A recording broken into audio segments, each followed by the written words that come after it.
Hi குட்டீஸ், welcome to our channel. இன்றைக்கி நம்ம சேனல் என்ன பார்க்க போகிறோம்னு பார்த்தீங்கன்னா, 5th ஸ்டாண்டர்ட் சயின்ஸ் ஒர்க் புக்கோட ஆன்சர்ஸ் தான் பார்க்க போகிறோம். இன்றைக்கி பார்க்கக்கூடிய லெசன் வந்து 3rd லெசன் ஆற்றல் அப்படின்ற தலைப்பில் கொடுத்துருக்காங்க. நமக்கு தெரியும், ஒரு வேலையை செய்ய பயன்படக்கூடியதே ஆற்றல். சரிங்களா? ஆற்றல் இல்லாமல் நம்ம வேலையை செய்ய முடியுமா?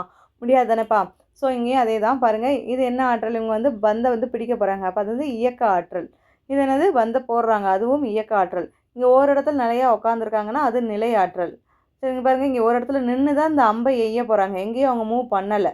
அதனால் இது என்ன ஆற்றல்? நிலை ஆற்றல். இங்கே பாருங்கள், இந்த தண்ணி இங்கேருந்து இங்கே வருது அணைகள்லேருந்து. இப்போ இது வந்து இயங்குது, இயக்க ஆற்றல். மோட்டார் வாகனம் இயங்குதா? இயக்க ஆற்றல். இங்கேயும் இயங்குது தானே, இயக்க ஆற்றல். சரிங்களா? அடுத்து இயக்க ஆற்றலை குறிக்கும் படத்திற்கு டிக் செய்க அப்படின்னு சொல்லிடுறாங்க.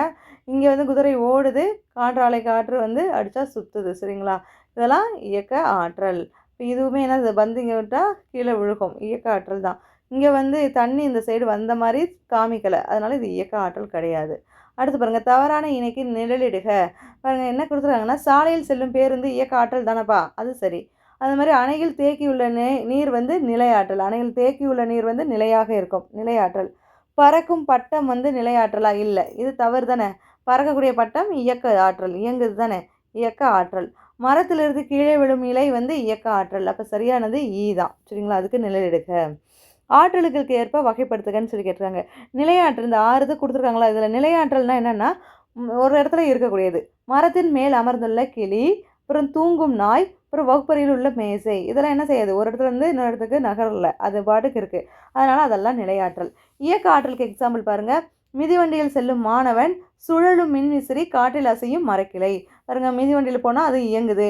மின்விசிறி அதாவது ஃபேன் வந்து சுற்றுதுன்னா அது இயக்க ஆற்றல் தான். அது மாதிரி காற்றில் வந்து மரங்கள் அசையுதுன்னா அதுவுமே இயங்குது தானேப்பா, இயக்க ஆற்றல். அடுத்து பாருங்கள், காற்று ஆற்றலால் இயங்கும் பொருள்களுக்கு டிக் செய்க. காற்றின் மூலமாக பாய்மர படகு காற்றின் மூலமாக தான் இயங்குது. அதுக்கடுத்து பாருங்கள், பட்டம் இங்கே காற்றாலை, இதெல்லாம் காற்றின் மூலமாக இயங்கக்கூடியது. அடுத்து பாருங்கள், காற்றாற்றலால் இயங்குபவைகளுக்கு மட்டும் டிக் குறியிடுக. அதுவே தான்.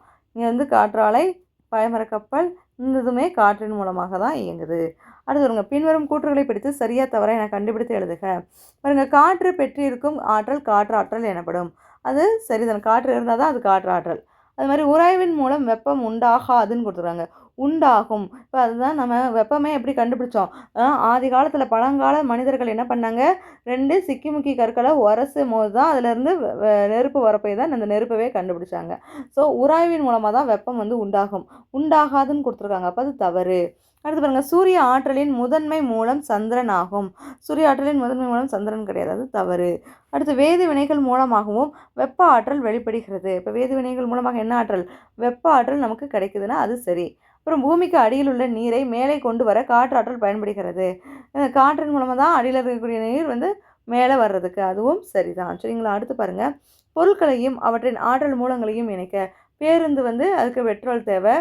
அது மாதிரி இங்கே அயன் பாக்ஸ்லாம் இருக்குல்ல, அதுக்கு வந்து நிலக்கரி, இந்த மாதிரி கறி வேணும்லப்பா, கறி இருந்தால் தான் அதை வந்து போட்டு அயன் பண்ண முடியும். அதே மாதிரி சிஎன்ஜி, இந்த மாதிரி பெட்ரோல் இருக்குது, டீசல் இருக்குன்னா அது வந்து எதுக்கு தேவை? ஆட்டோக்கு. இங்கே பாருங்க, இங்கேயே எழுதிருக்காங்க சிஎன்ஜி அப்படின்னு சொல்லி. சிஎன்ஜி கேஸ் வந்து ஆட்டோக்கு தேவை. அது மாதிரி சூரிய ஒளியில் வெளிச்சத்தில் என்ன பண்ணலாம்? மிளகாய் வட்டலாம் காய வைக்கலாம்ல. ஸோ அதனால் அதுக்கு ஏற்ற மாதிரி மேட்ச் பண்ணிக்கோங்க. அடுத்து பாருங்கள், படத்திற்கு தொடர்புடைய ஆற்றலை எடுத்து எழுதுக. இப்போ கிரைண்டர் போடணும்னா மின்னாற்றல் தேவை. அது மாதிரி இதுக்கு வந்து ஒளி ஆற்றல் தேவை தானே, பல்ப் எரியணும்னா. சாப்பாடு வந்து வேதி ஆற்றல், வேதி வினைகள் மூலமாக நிகழுது. இதுக்கு வந்து காற்று ஆற்றல். அது மாதிரி இங்கே பாருங்கள், சூரிய நமஸ்காரம் பண்ணோம் அப்படின்னா விட்டமின் டி உற்பத்தி ஆகும். அது மாதிரி சூரிய ஒளியில் தாவரங்கள் வளர்ந்துச்சுன்னா தாவரம் உணவு தயாரித்தல். கண்ணுக்கு என்ன தேவை? சூரிய ஒளி. எதுக்காகனா பொருட்களை காணுதல், கண்ணில் இருக்கக்கூடிய ஒளி லைட் வந்து. அது மாதிரி சோலார் சிஸ்டம் போடுறாங்களே, எதுக்காகனா மின்சாரம் தயாரித்தல். சரிங்களா? அடுத்து பாருங்கள், பின்வரும் சாதனங்களில் ஏற்படும் ஆற்றல் மாற்றத்தை எழுதுக. இங்கே மின் ஆற்றல் தானேப்பா, என்ன ஆற்றலாக மாறுதுன்னா இயக்க ஆற்றல். சுவிட்சு போட்டால் தான் என்ன செய்யுது? ஃபேனை சுற்றுது. அப்போ மின் ஆற்றல், மின்சாரம் இயங்கினா தான், ஆன் பண்ணால் தான் இயக்க ஆற்றலை நடைபெறும். அதுதான் மின் ஆற்றல் இயக்க ஆற்றலாக மாற்ற முடிகிறது. இங்கே மின் ஆற்றல் ஒளி ஆற்றலாக, லைட்டுக்கும் அதே தானே, சுவிட்ச் போடுறது மின் ஆற்றல், ஒளி ஆற்றல் வந்து நமக்கு வெளிச்சம் தர்றது. அடுத்து மின் ஆற்றல் வெப்ப ஆற்றலாக மாற்றப்படுகிறது. அயன் பாக்ஸ் என்ன ஆகுது? சுவிட்சை போடுறோம், அது மின் ஆற்றல். வெப்ப ஆற்றல் அப்படின்னா என்னது?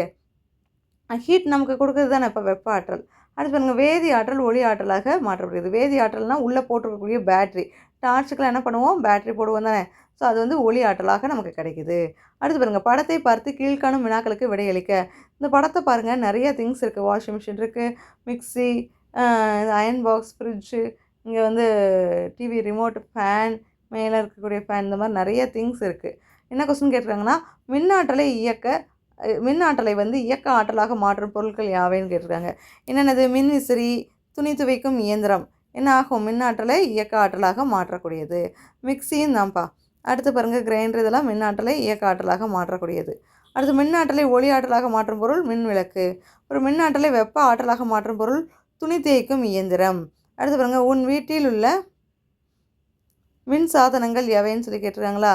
எதுனா துணி தேய்க்கும் இயந்திரம், தொலைக்காட்சி, மின்விசிறி, மின்விளக்கு, குளிர்சாதன பெட்டி, கணினி. இதெல்லாம் மின் சாதனங்கள் தானே. அடுத்து பாருங்கள், படத்தில் இல்லாத உனக்கு தெரிந்த மின் சாதனங்களை எழுதுகன்னா மின் மோட்டார், தூண்டல் அடுப்பு, கணினி. சரிங்களா? இந்த துணி தேய்க்கும் இயந்திரம் இதில் வந்து இப்போல்லாம் நம்ம மின் சாதனங்கள் கொண்டு தான் பயன்படுத்துகிறோம். அந்த காலத்துலலாம் நிலக்கரி கொண்டு, கறி கொட்டைன்னு சொல்லுவாங்களா, அதை கொண்டு பயன்படுத்தினாங்க. அடுத்து பாருங்கள், கீழ்காணும் வரைபடத்தை உற்று நோக்கி பக்கம் 43 தரப்பட்டுள்ள படங்களை எடுத்து பொருத்தமான இடத்தில் ஒட்டுக. உங்களுடைய ஒர்க் புக்லேயும் பேஜ் நம்பர் 43ல் வந்து இந்த மாதிரி ஷீட் ஒன்று கொடுத்துருப்பாங்க. அதில் அந்தந்த ஆற்றலுக்கு நேராக நம்ம பேஸ்ட் பண்ணணும். பாருங்களேன், இங்கே வெப்ப ஆற்றல்னால் என்னது? அயன் பாக்ஸ் பண்ணியிருக்கோம். இங்கே வந்து வெப்பம் வெளியேறுறது, அப்புறம் இண்டக்ஷன் ஸ்டவ் வெப்பம் கொடுக்குறது. அதே மாதிரி இங்கே பாருங்கள், இது வந்து நீர் ஆற்றல், தண்ணி வந்து வெளியேறுது. இங்கே காற்று ஆற்றல், இது வந்து சூரிய ஆற்றல், இது வந்து வெப்ப ஆற்றல். அதே மாதிரி இது பார்த்திங்கன்னா இயக்க ஆற்றலுக்கு example washing machine, fan, grinder, இதுக்கெல்லாம். அடுத்து வந்துங்க ஒளி ஆற்றல்னால் என்னது? லைட் இருக்கும், டிவி ஒளியை நம்ம பார்க்குறோம்ல, ஸோ இதெல்லாம் ஒளி ஆற்றல். இதெல்லாம் சேர்ந்தது தான் மின் ஆற்றல். சரிங்களா? அப்போ அடுத்து பாருங்கள், வளரறி மதிப்பீடு பார்க்கலாமா? பாருங்கள், சுரேஷ் கிரிக்கெட் விளையாட்டின் போது பந்தை வீசுகிறார். அவர் வீசிய பந்து பெற்றுள்ள ஆற்றல் என்னது? இயக்க ஆற்றல். அடுத்து பாருங்கள், அணைகள் நிலை ஆற்றல் எங்கே இருக்கும்னா தேக்கி வைக்கப்பட்டுள்ள நீரில். அடுத்து, நீர்மின் நிலையங்களில் நீரின் இயக்க ஆற்றல் டர்பைன்களை சுழலச் செய்வதன் மூலம் எந்திர ஆற்றல் கிடைக்கிறது. அடுத்து, எரிபொருட்களிலிருந்து பெறப்படும் ஆற்றல் வெப்ப ஆற்றல். அடுத்து, கபிலன் பட்டமிட சென்றான். அவனுடைய பட்டம் பறக்கவில்லை. என்ன காரணம்? போதிய அளவு காற்று வீசவில்லை. அடுத்து பாருங்கப்பா, பின்வரும் கூற்றுகளில் சரியானவை எவை அப்படின்னு சொல்லி கேட்டுறாங்க. கூற்று பார்த்தீங்கன்னா, வெப்ப ஆற்றல் கடினமான பொருட்களை உருக்கி வடிவமைக்கலாம் அப்படின்னு சொல்லி கேட்டுருக்காங்க. அது சரிதான். அடுத்து, எரிபொருட்களிலிருந்து வெப்ப ஆற்றல் வெளியிடப்படுகிறது. சரி. அடுத்து பாருங்கள், பாய்மர கப்பல்கள் பயணிக்க காற்று ஆற்றல் தேவை இல்லைன்னு சொல்லி கொடுத்துருக்காங்க. இது தவறு. பாய்மர கப்பல் பயணிக்கனா காற்று ஆற்றல் கண்டிப்பாக தேவை. ஸோ இதுதான் தவறு. அடுத்து, காற்று ஆற்றல்கள் மின் உற்பத்தி செய்கின்றன. சரி. சரிங்களா? இப்போ இதில் வந்து 1, 2, 4 மட்டும் சரி, 3 என்பது தவறு. அடுத்து பாருங்கள், கவிதா சமைத்து கொண்டிருக்கும் போது சமையல் எரிவாயு தீர்ந்து விட்டது. அவள் தொடர்ந்து சமைக்க கீழ்காணும் ஒன்றில் தேர்ந்தெடுக்க வேண்டிய மின்சாதனம் எதுனா? இதுப்பா இண்டக்ஷன் ஸ்டவ். நமக்கு கேஸ் அடுப்பு சீர்ந்துருச்சுன்னா உடனே என்ன பண்ணுவோம்? இண்டக்ஷனில் வைப்பாங்க தானே வீட்டில் அம்மாலாம். ஸோ அதுதான். அடுத்து பாருங்கள், பின்வருவனவற்றுள் ஒளி ஆற்றலுக்கு பொருந்தும் கூற்று எது அப்படின்னு கேட்டிருக்காங்க. பாருங்கள், கடினமான பொருட்களை வடிவமைக்க உதவும் ஒளி ஆற்றல். காற்றாலைகள் மூலம் உற்பத்தி செய்யப்படுவது ஒளி ஆற்றல் கிடையாது. தாவரங்களை உணவு தயாரிக்க தேவைப்படுவது ஒளி ஆற்றல். கண்களால் பார்க்க முடியாதது ஒளி ஆற்றல். இப்போ இதெல்லாம் தவறு. கண்களால் பார்க்க முடியும். அதுக்கடுத்து தாவரங்கள் உணவு சேர்க்க தேவைப்படுவது ஒளி ஆற்றல். இதுதான் சரி. சரிங்களா? இது மட்டும்தான் சரி. இதெல்லாம் தப்புப்பா. கண்களால் பார்க்க முடியாததுன்னு கொடுத்துருக்காங்க. அப்போ அது தவறு. முடியும் தானே. பிறகு காற்றாலைகள் மூலம் உற்பத்தி செய்யப்படுவது ஒளி ஆற்றல் கிடையாது, மின்னாற்றல் தான் உற்பத்தி செய்கிறாங்க. அடுத்து, கடினமான பொருட்களை வடிவமைக்க உதவுவது வந்து இயக்க ஆற்றல். இது தவறு. சரிங்களா? அடுத்து பாருங்கப்பா, பின்வரும் ஆற்றல் மாற்றங்களில் சரியானது எது? மின்விசிறி என்னவாகுது? மின்னாற்றலிருந்து எந்திர ஆற்றலாக மாற்றப்படுகிறது. அடுத்து, கீழ்காண்மற்றுள் தவறான இணை. பாய்மர கப்பல்னா காற்று ஆற்றல், ஆனால் இங்கே ஒளி ஆற்றல்னு கொடுத்துருக்காங்க. இது தவறான இணை. சரிங்களா? அப்போ இதில் சரியானது என்னென்ன ஆப்ஷனில் மார்க் பண்ணியிருக்கோமோ அதை மட்டும்தான் இங்கே எடுத்து ரவுண்ட் பண்ணணும். இங்கே ஆனால் ஷேர் பண்ணணும். சரிங்களா? ஓகே, இதோட இந்த லெசனுக்கு உண்டான ஆன்சர்ஸ் கம்ப்ளீட் ஆகிடுச்சு. இதில் ஏதாவது டவுட்ஸ் இருந்துச்சுன்னா கமெண்ட் செக்ஷனில் கமெண்ட் பண்ணுங்கள். ஓகே குட்டீஸ், தேங்க்யூ.